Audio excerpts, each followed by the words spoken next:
Hi, I'm Kelly, a registered respiratory therapist with BluZone Health.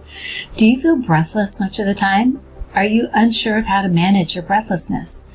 Is it keeping you from doing all the things that you would like to do? I'm here to help you learn to work with your healthcare team to come up with a plan that will work for you. There are lots of tools, tips, and tricks and breathing exercises that you can do now that will help you breathe easier and more effectively. I look forward to joining you on this journey and empowering you to breathe better. Hey everyone, and welcome back to the Cozy Lung Lounge. I'm here with Gina and Kelly. Hi everybody. Hey there. And we're here today to talk about mucus clearance therapy. So this is definitely not my strong suit. So I'm going to let Kelly and Gina take the reins today. But I'm really excited about this topic, especially because it's December and it is prime flu season. So I think this is a really important topic. It's definitely a very important topic. I love mucus moving enough that I tell people I'm a master mucus mover all the time. So so it's very important to me, mucus moving. I'm so glad we're doing this topic today. Absolutely. So why is mucus clearance so critical for pulmonary patients? There's a long list of reasons for this, but first and foremost, you've got to get all that stuff out of your lungs, because what happens if you don't? If you don't, all that stuff literally, and this is going to sound really gross, but this is mucus we're talking about, all that stuff really proliferates and multiplies and just gets worse and worse and worse and worse. And I know a lot of my patients are very self-conscious about their cough. They know they've got that horribly congested cough and you can hear it a mile away. And so they tend to kind of dumb it down and hold it in. Gina, I don't know if you have the same problem with your patients, but when you do that, all that stuff in there is just multiplying. You've got to get that stuff out. Is there anything you should watch for when you're trying to get it out if you're in public rather than alone?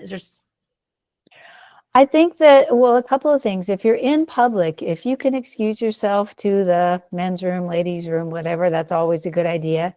Carry Kleenex and so on with you. If you're in a place where you can't get away to cough privately, then most definitely have a Kleenex or find something, a napkin, anything to cough into. You don't want to spread any germs to anybody, anywhere. And it's just good manners anyway. So have your stuff handy and just cough into your Kleenex. But it's best if you can excuse yourself. And that way people don't feel like they're being exposed to something that you might have. They don't know what you have or don't have. They don't know that this is a chronic disease for you. They don't know that you don't have pneumonia. And so just the best way to not freak people out is just head to a private place if you can. And while we're talking about mucus, I kind of want to go back to the basics. So what is mucus supposed to be doing in your lungs? And then also, what's the difference between normal mucus and excess mucus? Well, mucus lines your lungs. It is kind of like the inside of your cheek. It's going to be a moist environment, and mucus just helps to trap germs and particles that might be in there, collects things, and then your little hairs in your lungs called cilia help to get it out. And that mucus helps to carry out all of those bad things that might be in your lungs. So normal mucus is thin and it's clear. So if it's anything but thin and clear, you probably need to be seen by somebody. But it should be thin, and it's carried, as Gina said, by the cilia. Your little mucociliary escalator is constantly beating north, if you will, to try to keep dust and particles and anything else in there that doesn't belong moving and out. So it's normal to cough during the day because we always have this thin, clear mucus that's happening, and that's the way it is supposed to be. But an excessive amount, how would you describe an excessive amount? An excessive amount really is any more than your normal baseline. And so, if I have a cold, I'm going to notice I'm coughing up stuff where I normally don't on a daily basis. Now, if I've got chronic bronchitis, I'm going to be coughing a fair amount. Over the course of the bronchitis diagnosis, you probably noticed in your 20s and 30s, not so much coughing, but as you got older and older and into the more of the chronic bronchitis diagnosis, the mucus got more frequent. And so what's a normal mucus for me is going to be different for a lung patient, and you need to know your normals. And like Kelly said, the thin, clear mucus is the best. You need to watch out if it starts to change consistency, color, or smell. That's really a big deal.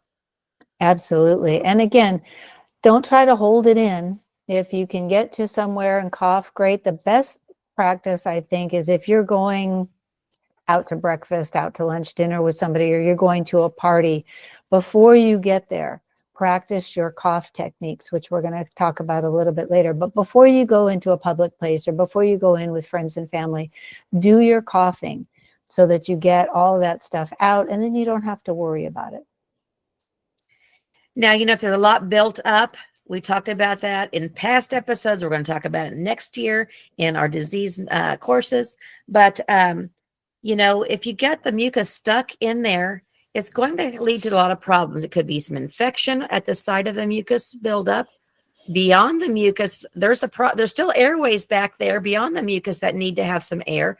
Those may shrivel up and have some problems with gas exchange. When you have bronchiectasis, one of the nice things I've heard somebody say is it's kind of like your smooth roadway, but with potholes in it. And so if you've got airways with bronchiectasis with those potholes, they're going to collect that crud, and you want to get it out just so it doesn't cause infection and other airway damage. So there's a lot of ways that we can get rid of mucus in the chest. Some of them are physical. We have little valves and things like that you can buy.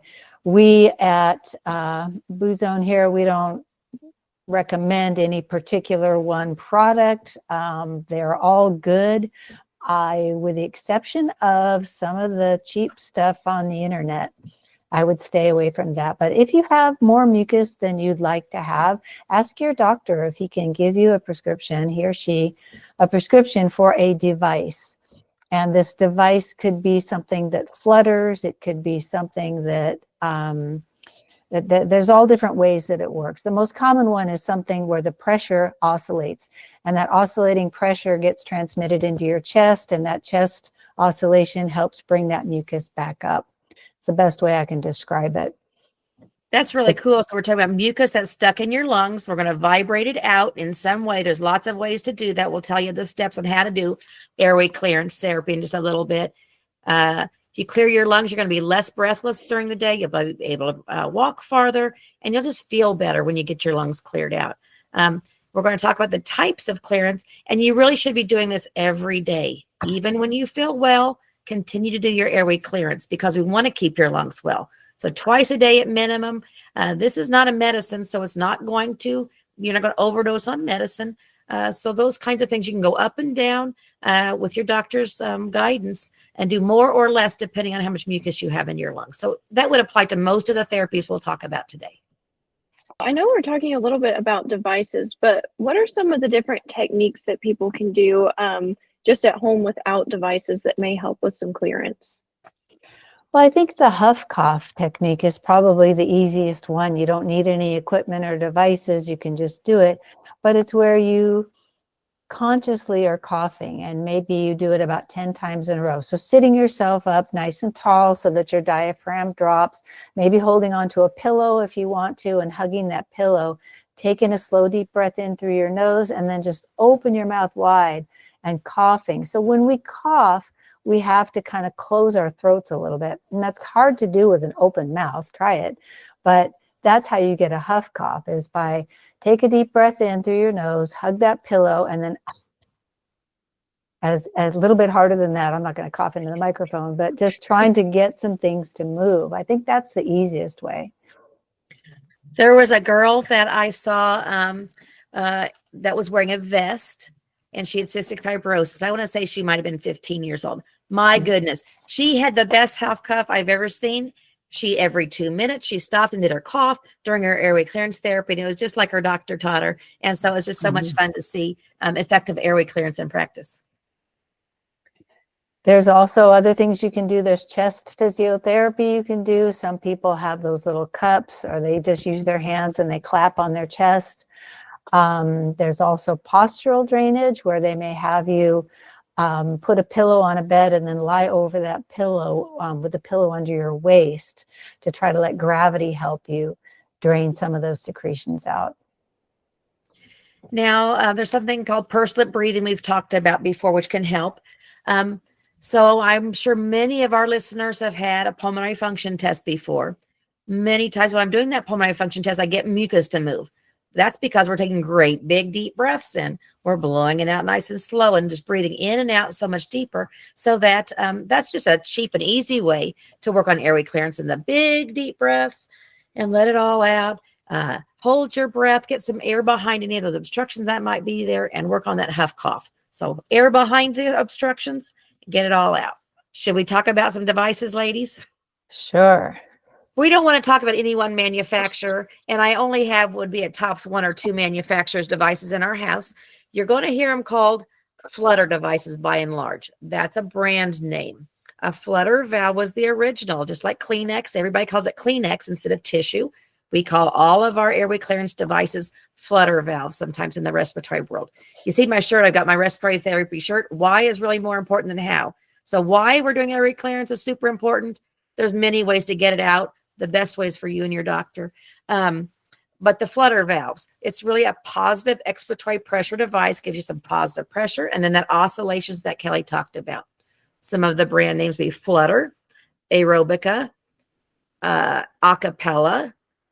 Oh my gosh, there's some VersaPep. There's so many on the market now. The Flutter, Acapella, Aerobica seems to be the ones that I run into the most. How about you guys? I think those are the big 3. I like the Aerobica because you can attach it to a nebulizer. So you can do your flutter therapy and your inhalation therapy at the same time. But the flutter valve is every bit as good. The Acapella I've used. As I mentioned, just stay away from buying the cheap stuff on the internet because it doesn't do anything. What I've seen on the internet are those steel balls, which was that original flutter design. That's been 20 years ago. We've come a long way on learning how to do airway clearance. So if you get the cheap ones on the internet, it's going to be like you're doing therapy from 1995, which is okay, but we're in 2025 now, and there's much more efficient and better ways to do it. Kelly talked about that it's called a tandem therapy, and it's my very favorite of all. I don't know of any other manufacturers that do that, but there's a nebulizer and the Aerobica device. You put it together, breathe in your medicine, blow out the vibration. Any of these devices you're going to want to do for about 10 minutes. You've probably heard people say do it for 10 blows. No, we want to do it over the course of 10 minutes to get that junk out. So you're going to blow through it 5 to 10 times, then do some coughing. Blow 5 or 10 more times, do some more coughing. Do that back and forth for at least 10 minutes twice a day. With your nebulizer, after your medications, there's a lot of ways to do it. After your morning coffee would also be a good time. But anytime, twice a day, 10 to 15 minutes of airway clearance. And I know I've got this one right here that BluZone Health uses quite a bit, especially within some of our facilities. This is called the breather. And it applies some of that expiratory pressure, but it also helps with muscle training. So it kind of does a little bit of both. But I know that that's the one that people like Matt Young, who's been on here, that's a lot of times what they use. And the bottom line is if it helps you get up mucus, awesome. If it doesn't, time to find a new device, because you should definitely feel a difference after using these, and you should be able to move a whole lot of stuff out of your lungs afterwards. If not, you need a different device. Bottom line. I've seen some interesting ones when I've worked in other markets where they're trying to save money. And so there's all kinds of interesting devices some of them are curved. One of them is called a lung flute. There's just so many different kinds that are just really interesting out there. Most of those are small, less expensive. I'm not going to say low cost because I know that's, even $300 is very expensive for most of us. So a lot of those should be paid by insurance. Many of them you can get at your home care companies. If you've been an inpatient in the hospital, that's where you're going to get it the most often. But some places will give them out in the outpatient world. But yeah, they're usually small plastic devices that you can wash like you would any nebulizer or other medical device. And please don't share it with anyone else. Grandkids love these things. They're not toys, and they need to be cleaned every so often, most definitely.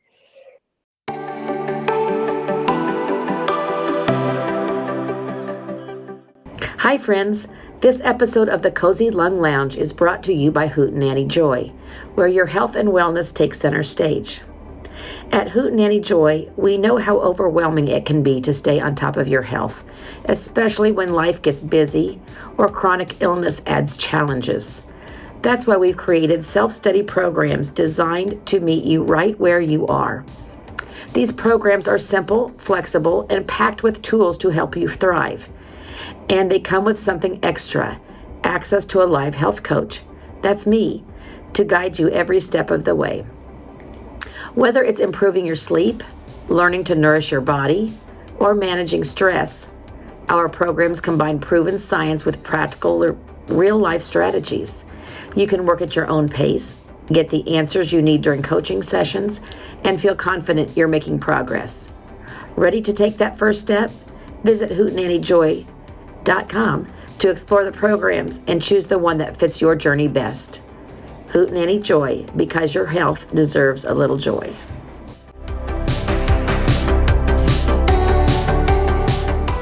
Now, step up from these oscillating airway clearance devices is an oscillatory vest.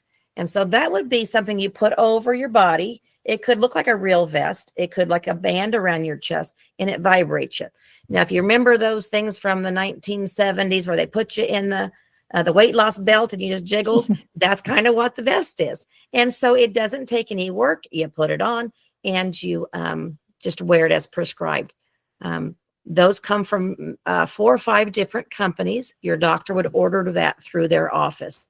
And so each vest has pros and cons, and you do want to research that before you pick one device.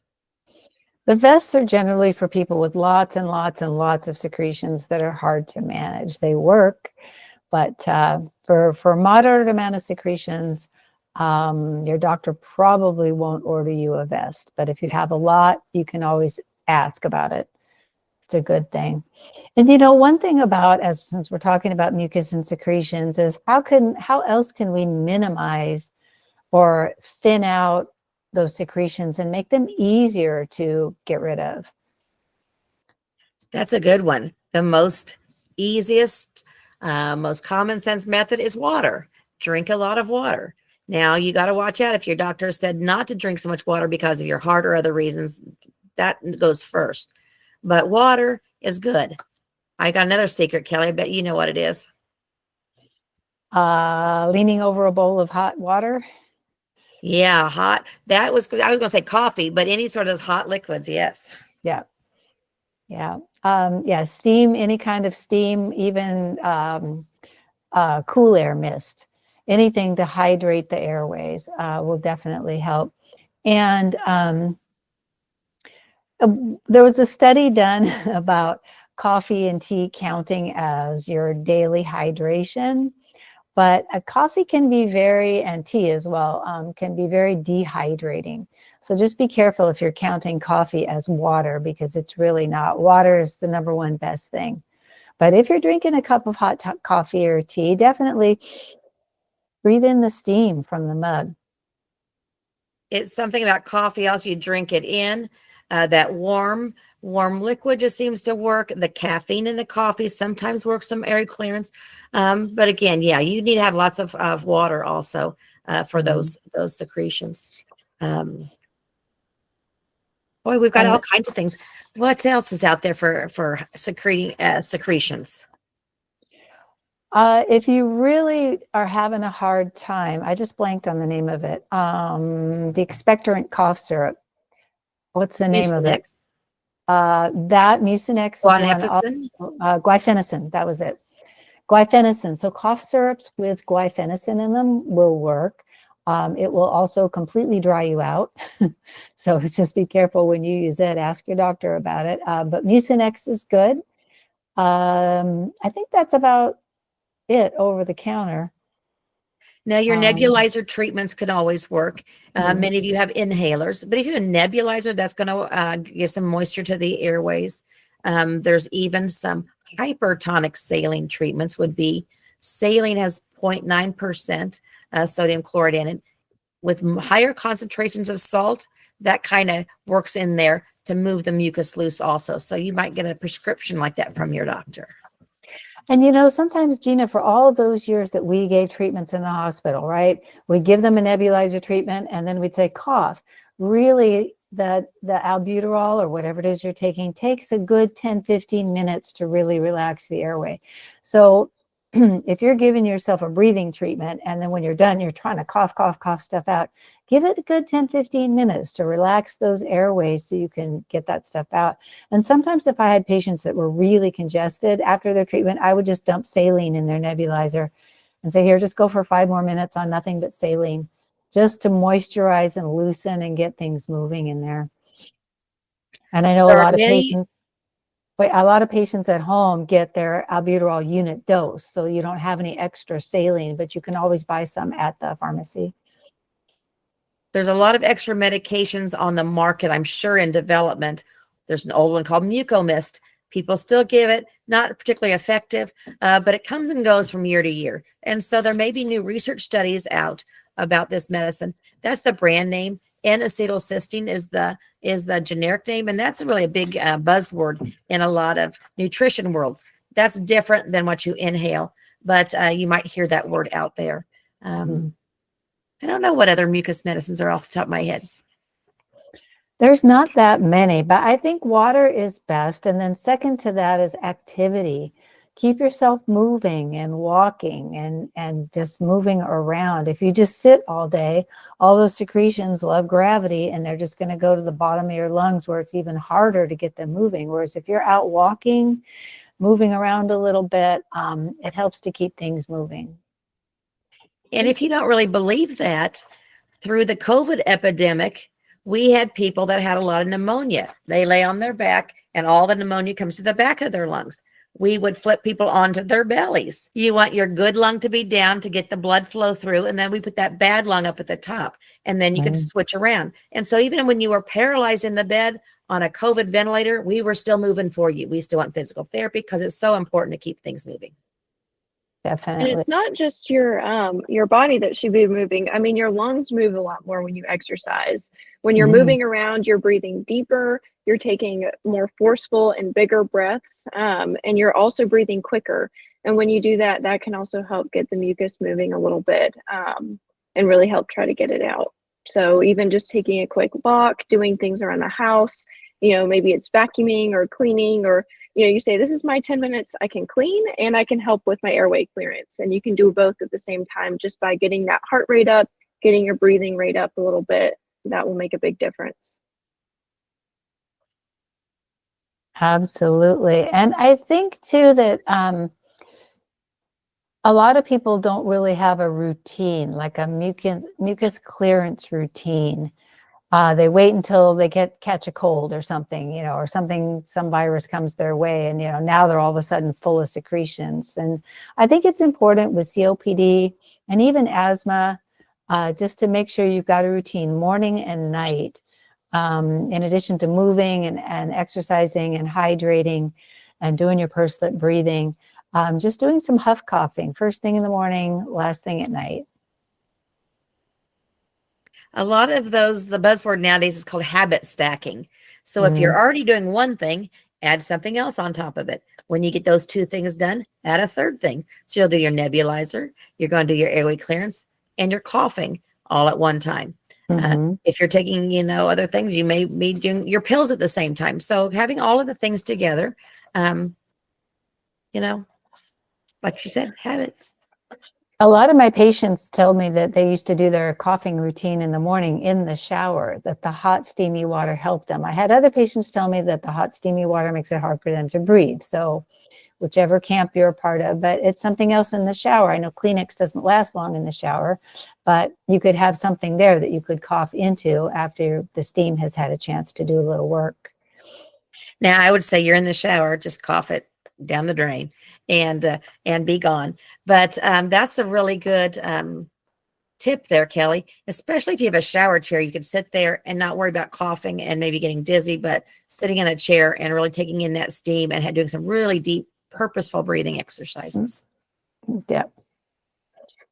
So a question I get asked a lot is, when do I call the doctor? My mucus has changed. So we're looking for a change in the color. If it's anything but thin and clear, right? We're looking for a change in the amount and a change in the thickness. And especially if you're really having a hard time coughing it out because it's so thick. So in addition to drinking more water, those three things are when to call your doctor. Okay, you may need an antibiotic. He or she may prescribe a mucus thinner, a device, or something else. But going back to what we first said, you really have to get that stuff out of your lungs so that it doesn't multiply. I felt so bad. Fairly young person in the ICU. I just remember a long time ago. This is at least 20 years ago, but just kept coughing and coughing and coughing. I'm like, doctor, can we do something to stop the coughing? Doctor was like, no. We got to get the junk out. This is the only way to get it out. He's going to have to keep coughing. So, yep, that's what your body is designed to do. So coughing is okay. I get people in the PFT lab that apologize for coughing during their test.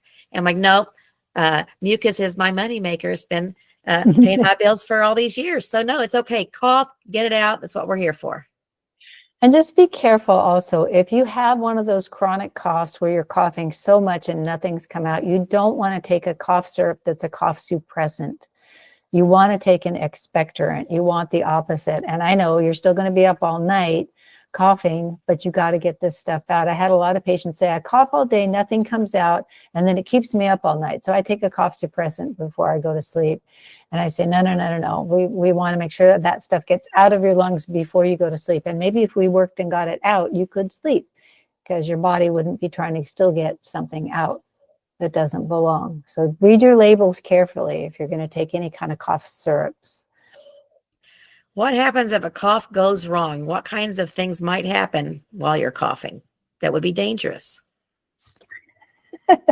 So you might have a broken rib. I know that would be something. Sometimes you get a broken rib, a sharp pain. You would want to call your doctor about that one. We talk about a pneumothorax, very rare, but you could, as a respiratory therapist, we're going to call it pop a hole in your lungs. That's not really what happens. Don't be scared. But if your lung collapses a little bit during coughing, that could happen. Call your doctor. So anything that you feel very unusual, make sure you call a provider or urgent care. I'm laughing because I had a lady who said, every time I cough, I leak because she peed a little bit. She's like, what could I do about that? I said, I don't know. So make yourself go to the ladies' room first before you start your cough practice. But she said, every time I cough, I leak. Now, this is not our end of the expertise, but they would say Kegel exercises for that. I'll let y'all look that up on your own because I'm not an expert. Well, just make sure that as you kind of go through your daily mucus clearance routine and try to come up with your routine that you want for yourself, to make sure that you write everything down.